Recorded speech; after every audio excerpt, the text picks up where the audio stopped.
Hi, everyone. My name is Tim Herr. I am a realtor from Atlanta, Georgia, and your NAR 2024 Community Engagement Liaison. The NAR Community Outreach Program has a vast array of resources for state and local associations to tap for support in working in their community to make everyone a better place to live, work, and play. Today, we're going to take a deep dive into one of these resources, the Transforming Neighborhoods. This is a program that NER launched 3 years ago in partnership with our NER affiliate, the Counselors of Real Estate, and in particular, CRE's Consulting Core. And through this program, it's only been in existence for about 3 years, but the first crop of graduates have shown remarkable success. And we're going to be highlighting three of these success stories today. So to tell us a little bit more about CRE's Consulting Core program and what it is and how it works, I'm going to be turning it over to my co-host, Keenan Hughes. Keenan, the stage is yours. Excellent. Thank you, Tim.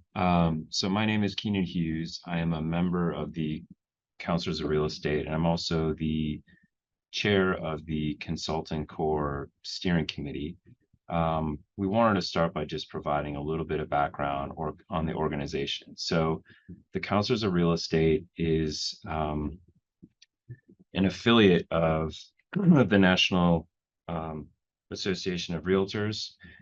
It is a group of approximately 1,000 members around the globe, spanning a range of disciplines, including appraisers, attorneys, brokers, financial experts, and also spanning a range of asset classes as well. The Consulting Core is the public service program of the Counselors of Real Estate. It is approximately 30 years old. And basically the format is that we convene a group of experts from a range of disciplines to tackle a real estate problem in a specific location. So as you can see on the map, our work has spanned the country, in fact, the globe, and you get a flavor of the variety of issues and topics that we've addressed over the past 20 to 30 years. And some of these are actually projects that were arranged through the National Association of Realtors, which we'll touch on. So the typical process for the Consulting Core is, of course, convening a team. So we're very thoughtful in terms of the specific representatives and areas of expertise that we bring together on the team. That's obviously tailored to the scope of work and the real estate problem our client is facing. And our typical format is all our members are dedicating their time. And so it's a volunteer program. They're on site for a week. That's preceded by a lot of preparatory work, which involves research and engagement with the client, and a lot of scheduling of stakeholder meetings and programming for the week that we're on site. And then at the conclusion of the week, there's usually a briefing of our preliminary recommendations, and then that's followed by the delivery of a formal report to the client. And we try to be diligent about also following up because we care deeply about implementation. So the Transforming Neighborhoods program is now, I guess, 3 years old. So some time has passed. On the screen is a list of the projects that we've completed to date, some of which are actually still underway. But we thought this was an appropriate time to provide a summary of some of our recent projects and highlight how some of our recommendations have actually been implemented by the local realtor groups and their associated stakeholders. So we have 3 projects to highlight, and to start things off, we will hear from Eric Johnson, who is the 2021 president of the Spokane Association of Realtors, who was really instrumental in bringing the program to Spokane, Washington. So he's going to tell us about Spokane's Real Estate Challenge, what the Consulting Core uncovered and recommended, and then also the progress that's been made since the Consulting Core concluded its work. So with that, I'll hand it over to Eric. Excellent. Okay. First of all, so thank you for having me. First of all, it was a privilege to get to work with you guys. It was an amazing process. By way of background, I'm a lifelong resident of Spokane and realtor fan, second generation realtor. Was president of the association in 2021, and Spokane is a population. Spokane County is a population about 550,000. We had significant immigration from starting around 2015 through today, frankly, averaging probably somewhere about 1.3 to 1.5% of population increase yearly, which is at 1%, you're significant. So we saw pretty good immigration. Our regulatory environment is our state has a Growth Management Act, which limits the amount of developable land we can do at any given 10-year period. And it's been, which constricted supply artificially and kind of exacerbated this problem. And during my presidency, I'd love to tell you that I was like, oh, the council's, council realtor, I've got to get these guys. I saw your ad on a back of a realtor magazine, and I'm like, hey, this sounds kind of like a good idea because we have a really strong government affairs committee, and you guys were, and so we called you, and it worked brilliantly. So I'd love to tell you I'm some sort of genius, but it was dumb luck, frankly. And but the result of it was absolutely amazing. So I'll share my screen here just to illustrate some points. Okay. So again, we employed you guys in 2021. The report was done at the end of December. And of the recommendations that you had, there was several that were pretty significant. And so the reports are very thorough and very long. So I really just want to get to the short strokes with this group. But one of the main ones, create and implement zoning changes to support diversity in housing type. We leveraged this report into the mayor and the city council people and had a housing crisis basically declared. And then on the heels of that, the city council was able to pass an emergency ordinance increasing densities. And that was very significant in that we have a council that was a 5-2 mismatch, right? And so we were on the side of the two people usually were always in favor of our policies, the other 5 not so much. And this ended up in a split vote, 4-3. I was listening to it on the radio and I was shocked. I mean, like everyone's jaws hit the floor that they actually passed this emergency ordinance. But I believe the reason we were able to get to that point is we were able to give data points with and leveraging this report into that space. And so we beat the state to this space where we were allowing up to 4 plexes on any residential lot. And I'll show you the results of that in a minute here. Basically increasing densities, and it was brilliant. So the other thing that was suggested was reduce parking requirements. Our parking requirements were very restrictive. That has changed, and parking requirements have been severely pulled back, which is very helpful. Allowing of different housing types, and this includes ADUs and multifamily. Our ADU process now is very streamlined.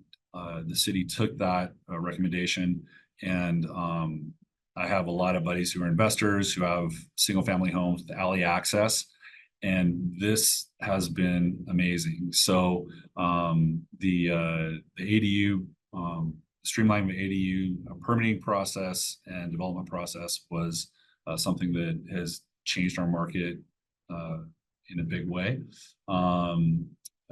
talked about revising and shortening review and approval process. The city implemented a pre-development process since that time to assist in streamlining approval for new development. So we have pre-dev meetings with the city. It's not perfect. I'm not going to sit here. I mean, I'm fairly pragmatic with these things because sometimes they'll tell you things in pre-dev that are a little different when you get going into the process. I think that's pretty normal, but it's at least I think you're mitigating that circumstance to a certain degree, and that's been very helpful for our developers in our community. And then you talked about hiring it. We didn't have a planning director at the time. And I think they were in process of doing this anyways, but they ended up appointing a planning director that January, who has been just amazing. And so that was another great boon. Whether we had a bunch of influence on that or not is questionable. But so here's just to see kind of how this affected us. These are our permits, single family versus multifamily. And from 2021 to 2022 and 2023, and you see quite a big increase in multifamily permitting, and this is mainly due to that change, those zoning changes, and the ability for developers to do that. Also on the ADUs, we saw, and again, they're not huge numbers for our community, but I can tell you prior to, you saw 12 permits in 2020 and then to 42 permits in 2022. And it was in large part from this report that we were able to, again, leverage this into policy change that has hugely affected our community and also created more housing that of all types, but especially affordable housing in the way of rentals for folks. So that's basically my report.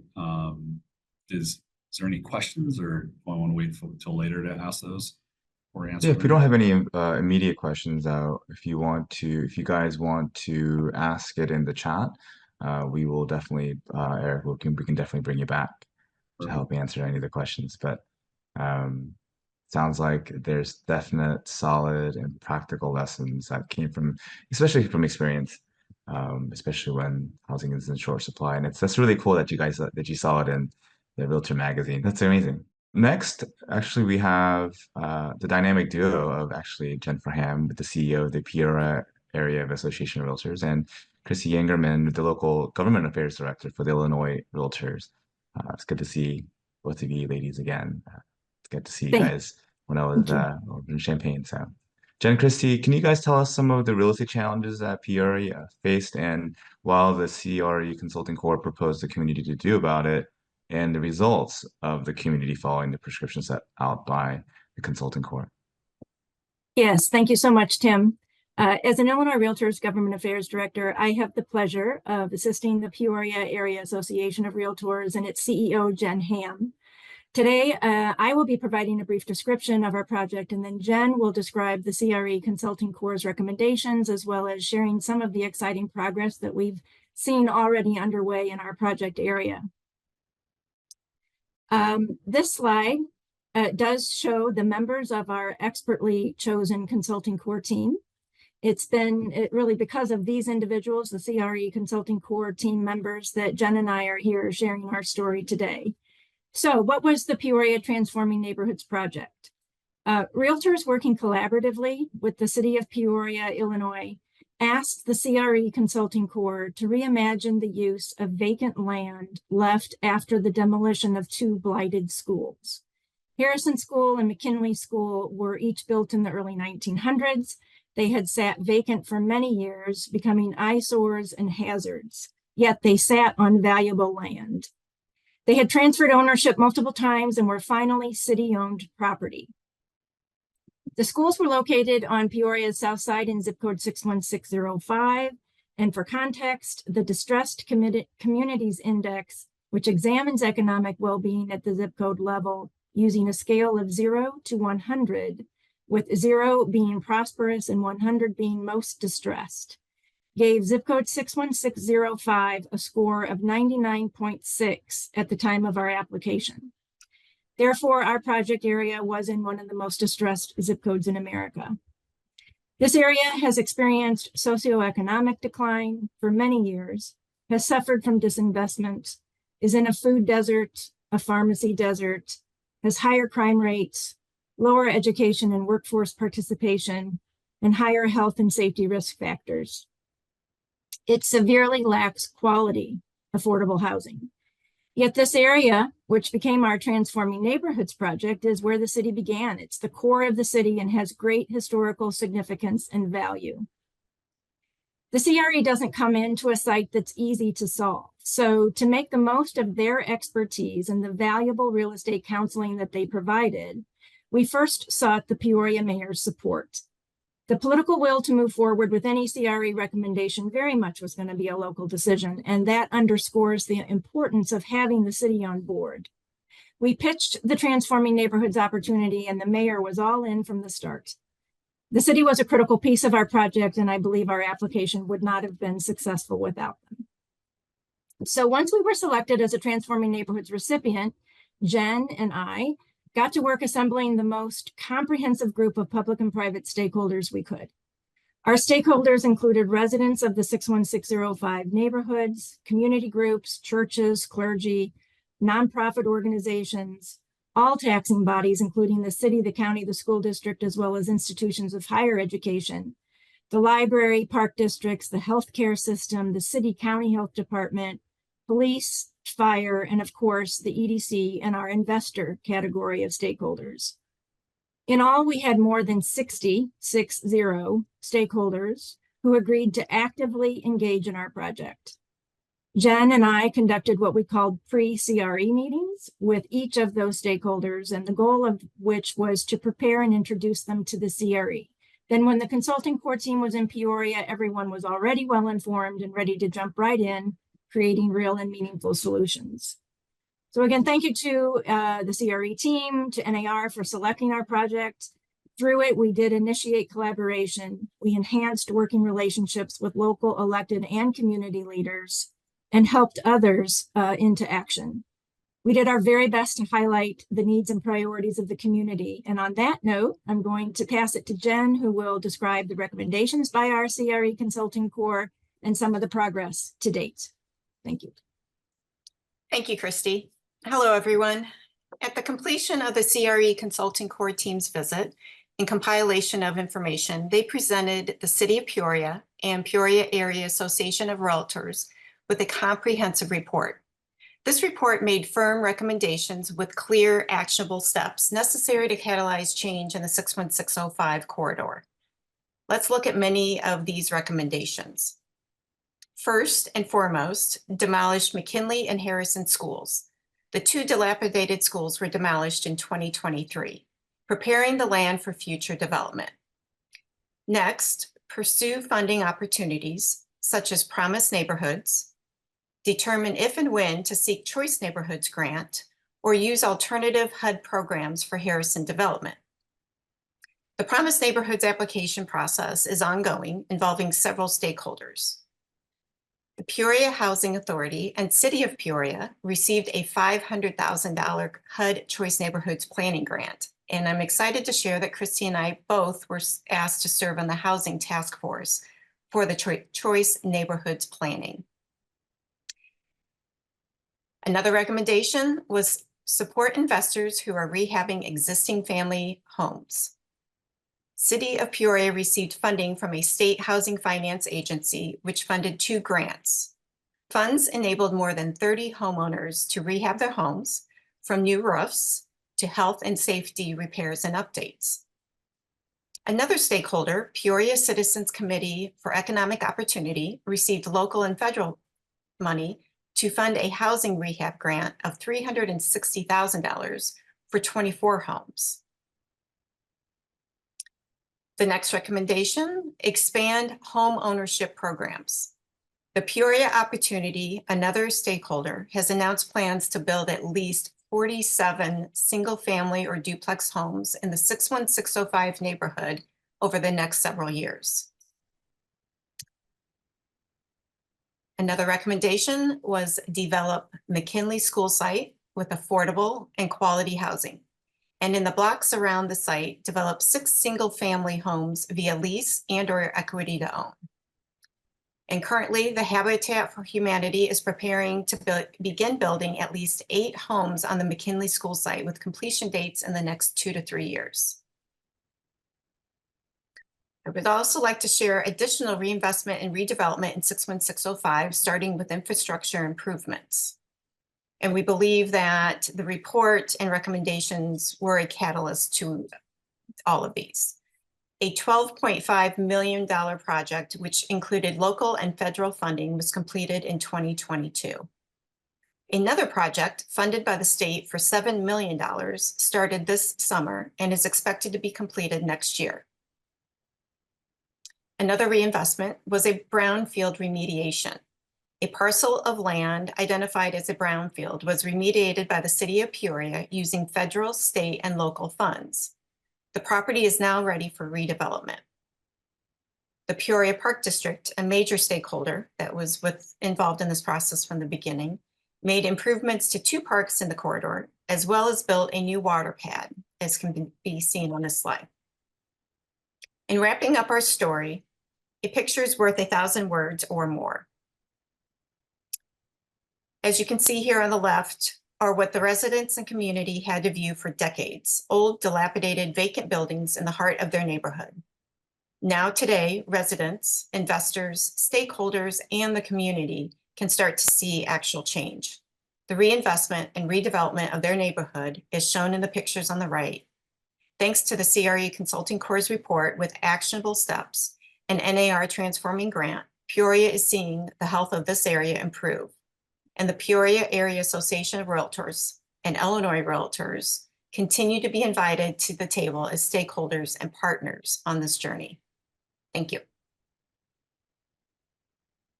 Thank you, Jen and Christy. So that's just such a great case study in how, focusing on 2 specific sites can spur reinvestment throughout an entire neighborhood, an entire zip code. And one of the things I just wanted to highlight from my perspective is when we talk about Peoria as a case study, one of the things that stands out is just the level of coordination and involvement of both elected officials and local stakeholders that Jen, Christy, and their colleagues were able to basically cultivate as part of that project. Because that's the difference between a study that just sits on the shelf and one that's actually implemented. And so what you just heard is, a couple of years of great effort and a lot of progress, which is tremendously exciting for the program. So we've talked about housing supply issues in Spokane. We've talked about focusing on a couple of school sites in Peoria and how that can spur reinvestment. Our next theme is going to be turning to corridor neighborhood revitalization in Huntsville, Alabama. And for that, we're going to turn to Lori Hislop and Dennis Madsen. So Lori is the 2024 president of the Huntsville Area Association of Realtors, and Dennis is the manager of urban and long-range planning for the city of Huntsville. So welcome, Lori and Dennis. Hello, good afternoon, everybody. Thank you, Keenan, for that introduction. We appreciate it. As Keenan mentioned, my name is Lori Hislop. I'm the 2024 president of the Huntsville Area Association of Realtors in North Alabama. I'm coming to you from the sunny South today. I'm so thankful to have Dennis Madsen, who is our long-range city planner, who's been with us, moved here from Atlanta for years ago, and has been a great asset to our community and our growth. We found out about the Transforming Neighborhoods program and jumped at the chance to meet with the city of Huntsville and do this in collaboration with them. After speaking with Dennis, we identified the Meridian Corridor, which doesn't mean anything to y'all, so let me describe it. It's about a 3-mile long strip from downtown Huntsville, which is one of the fastest growing cities in America, to an amazing university called Alabama A&M. So we have a 3-mile stretch between downtown Huntsville and this university system. And that is the location where we ask the CRE counselors of real estate to address during this amazing opportunity. The area it really has several challenges, including safety issues, had inadequate streetscapes, has aging housing, no food, it's basically a food and retail desert. The corridor is advantageous, like I mentioned, between the university and downtown. We're really excited about it. It's definitely trending towards a reurbanization and the rise of our smart growth principles that HAR, the Huntsville's Area Association of Realtors, and our city are discussing. We are very fortunate to have Dennis Mattson and our Mayor Tommy Battle, to be open-minded and to discuss redevelopment strategies that align with our sustainable growth, equity, and stakeholder inputs. Our city is only as good as our people and our citizens being motivated and excited about a new area. And with the growth that we've experienced in Huntsville, we feel like this Meridian corridor was just a really obvious choice. CRE came through in a very big way for us. Areas like this across the nation, I'm sure we're not the only city that has areas like this. Huntsville's recent accolades, we've been named one of the top places to live in U.S. News and World Report. And so this was definitely something that we needed to address. I actually grew up in this wonderful town. We're the space capital of America, right?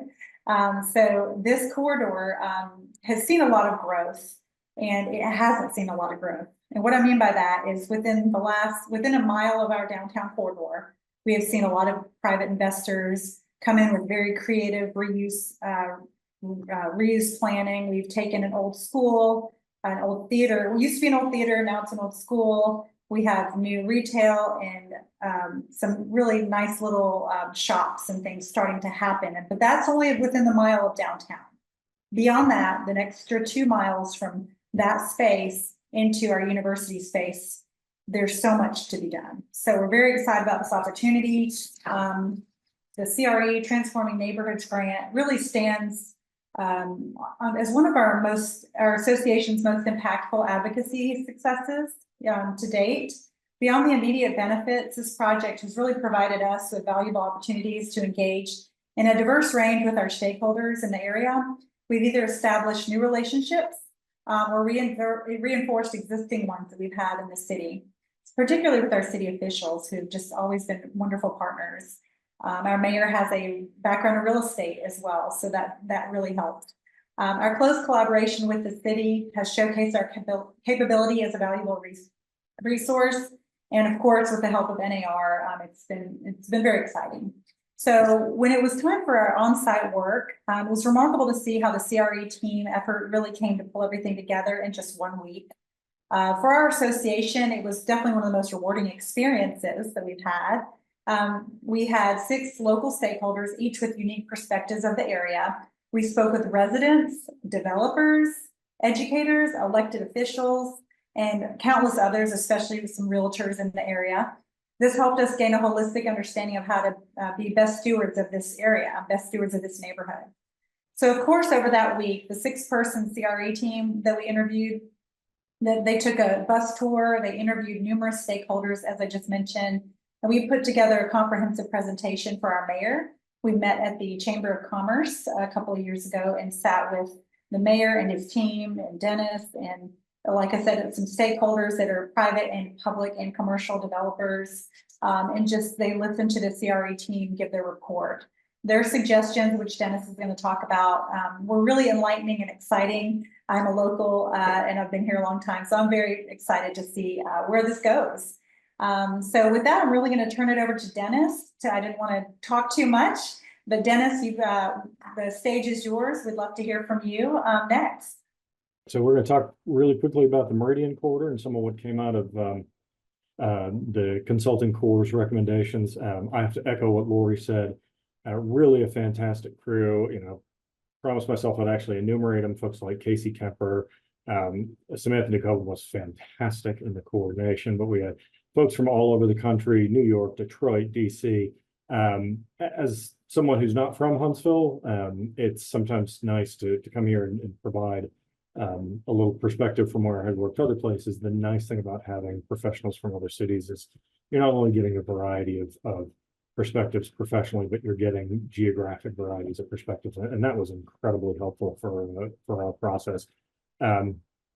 As Lori suggested, this is a fairly important corridor. It links downtown to our HBCU, which is Alabama A&M. Along that corridor, a wide variety of uses. We kind of had an idea of what some of the opportunities were, but when Lori and Sean Majors with HAR brought the idea of the consulting core to us, we jumped at the chance, and they were really the folks who kind of helped shepherd it through the application process. We're really, really excited to have been selected because there's a lot of stuff we wanted to see, some ideas kind of crazy. If, someone coming from an outside bubble sees it, would they validate it? Would they suggest other things? And I think we got a little bit of everything from them. So just going through the corridor, really, as Laura mentioned, the proximity to downtown is crucial. We recently, as a city, were awarded a CNI implementation grant just to the west of the city for an existing housing authority property. That was not, as it happens in many cases, that's a blight mitigation exercise.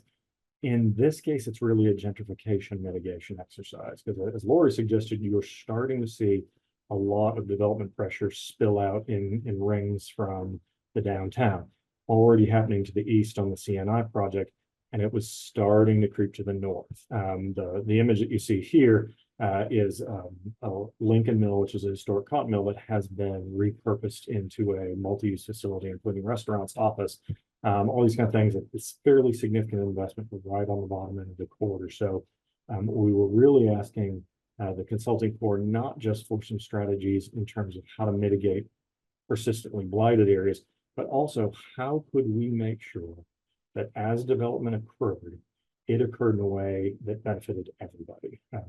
Every stakeholder on the corridor, we wanted them to realize the benefits of that growth. So there are a lot of really good stakeholders along there that we had kind of had a sense of, but the core really helped us kind of engage with and identify. One of the things that they noted, which ironically another institution had already identified, was the potential for Meridian to kind of brand itself as an education corridor. If you start from pre-K all the way through postgraduate, you can go pretty much every level of education somewhere in a facility along that corridor, and kind of getting all those stakeholders together to do some shared branding, potentially some shared programs, was a fairly substantial recommendation of the core. And we have since then been engaging with three of the largest educational anchors there, Alabama A&M, Drake State, which is a technical college, and then Huntsville City Schools, which owns a fair amount of property along the corridor. So Huntsville City Schools, the city of Huntsville and the school system have a very strong partnership. The city school system had a lot of real estate along that corridor. They have a P8 facility in Martin Luther King, or P6 facility in Martin Luther King Elementary. That is what had been an underperforming elementary school, but the trajectory of its scores has been consistently upward. So there's a blight concern there, but also the idea that as that school becomes better, that you're going to start seeing more interest in the neighborhoods around there, and you start to get the worries about gentrification.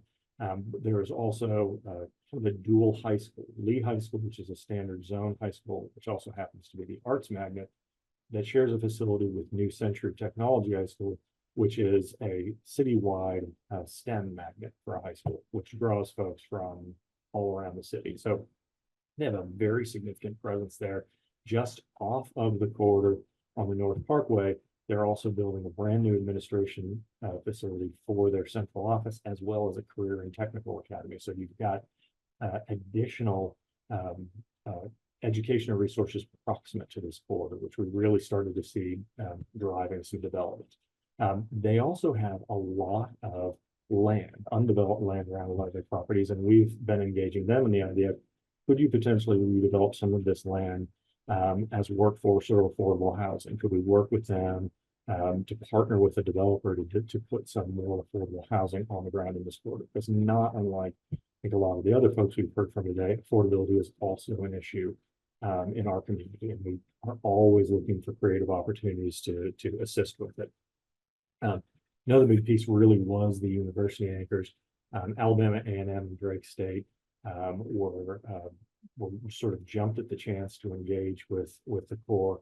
And what we really came out of it from the recommendations were start to embrace the notion of town and gown development. And A&M and Drake both were very excited about that. You know, folks in college-oriented towns, you know what that town and gown feel looks like. If you're at Auburn and you've got Toomer's Corner, or when, you know, I was at Georgia Tech in Atlanta, you had Tech Square, that place where there's kind of a cultural and experiential overlap between the university or college and the community at large. There is very little of that in Huntsville, and this was a great opportunity for us to engage a willing stakeholder to say, how do we create that overlap college experience? And Meridian was just a logical core to do. There was available land that the universities controlled. We were able to kind of start to engage willing development partners to work with the universities, to the point that A&M is actually now redoing their campus master plan to integrate more town and gown development immediately adjacent to their campus. And it wasn't just about the education corridor as well.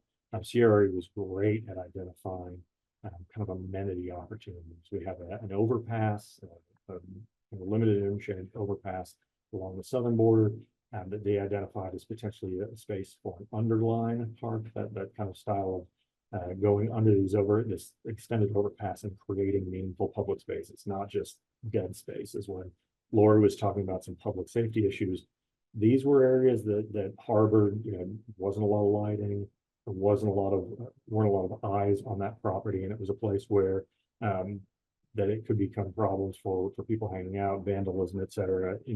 What CRE suggests really was reactivate those spaces, you know, embrace that, create this kind of activity anchor at the southern end, and then jump off from there. And it also really incentivized us to look at we had been planning kind of this basic, you know, 12-foot asphalt greenway that linked downtown to A&M. But they really said, you know, get a little bit more creative, look at some other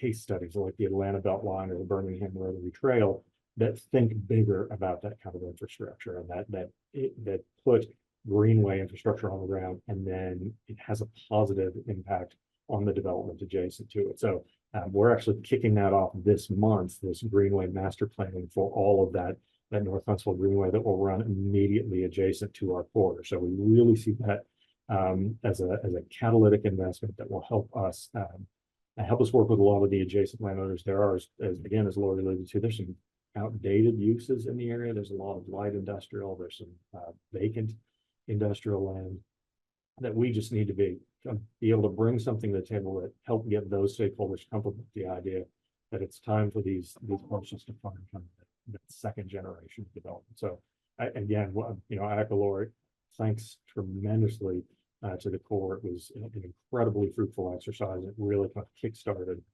the rest of our planning processes for the Corps.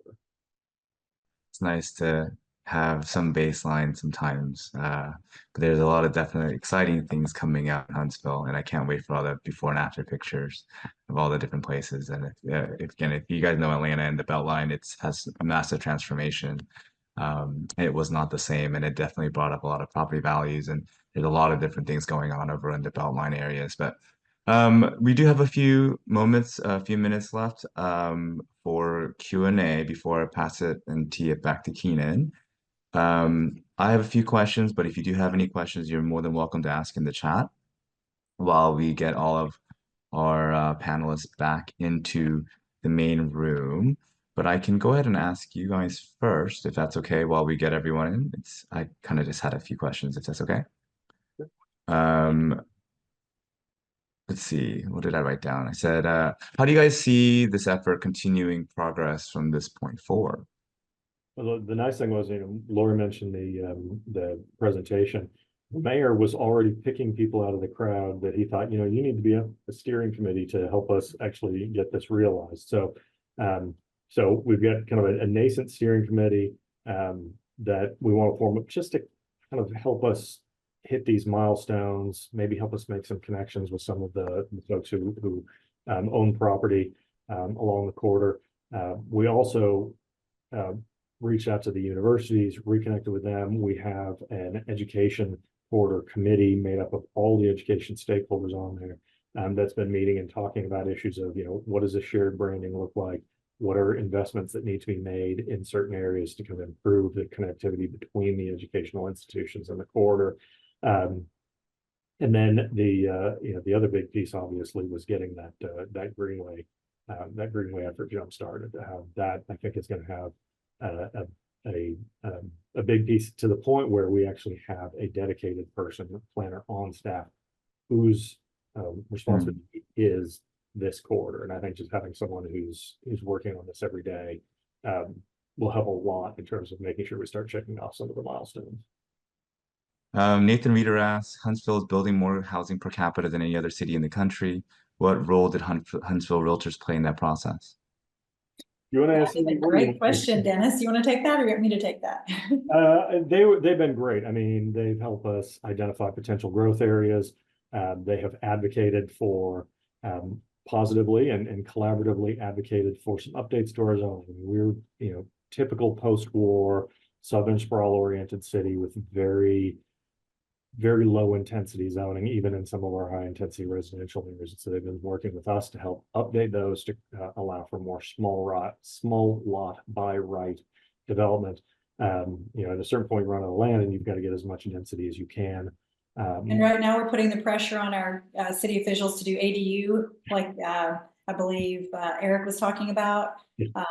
And Dennis is feeling the heat. I know we're trying to give him some heat on that. So since we are growing and our infrastructure in the downtown corridor is tight, ADU passing the zoning would be awesome. Yeah, I was fascinated to hear y'all talk about it, because you would think it's an easy win. I mean, there's so much historic precedent for ADUs. They're in some of our oldest neighborhoods and our highest value neighborhoods, but there are a few folks who just feel like, if you allow ADUs to be added to neighborhoods, it's going to cause gridlock on every neighborhood street. It's just, there's an education process that we've still got to work through. Absolutely. Eric, speaking of, since they left, Eric, let's see, Marianne McCary asks, is there any specific zonings that ADUs were approved for? And I know that that's maybe per municipality, but is there specific zonings that you guys had to request? It applied mostly to R1. Yeah, it applied mostly to R1s. So, okay. And this was, which then of course were transferred to R4s with the emergency ordinance. So yeah, really all zonings outside of, the commercial applications allow for it. Awesome. I know that must be R100, so it's definitely dependent. How does this, I guess one question for you, Eric, was how did all these efforts kind of deepen your relationships with your elected officials? I know this is very important as you exploring this. Well, I think there's a certain amount of credibility that comes along with that, because it's very easy to come in and snipe and especially at city council meetings and things like that, and complain about what all the things that are wrong, and that's very typical. And I'm whether it's my real estate business or this, bringing solutions is very important. If you're going to bring a problem, bring a solution, and that's something we were very careful with. And the amount of research that went into the report from the Corps and the credibility of the data was integral to that. And so I think for the most part, we gained a lot of credibility in that space with the elected officials, and we continue to have good relationships. So no, it's been very positive. Well, Christy and Jen, I guess I'll tee it back to you guys. When you guys were applying for your applications, can you give some tips? And did you have to get any of the elected officials also to participate in the project? I'm happy to at least start answering that. So I would suggest tips for a successful application is definitely demonstrate the strong relationships that you do have, show that you're engaged with local leadership. I know in our interview with the CRE as a finalist, we made sure to mention PAR's active involvement in local government. For example, we have members who serve on the city council or on boards and commissions. PAR's active government affairs committee members and their own relationships that they have with local, state, and federal elected officials. I would say communicate that you have the ability to advance those local goals.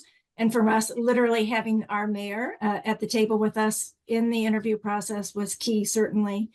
And I think it goes without saying, invest the time necessary to prepare and pave the way for a successful project for the consulting core team when they arrive at your locale.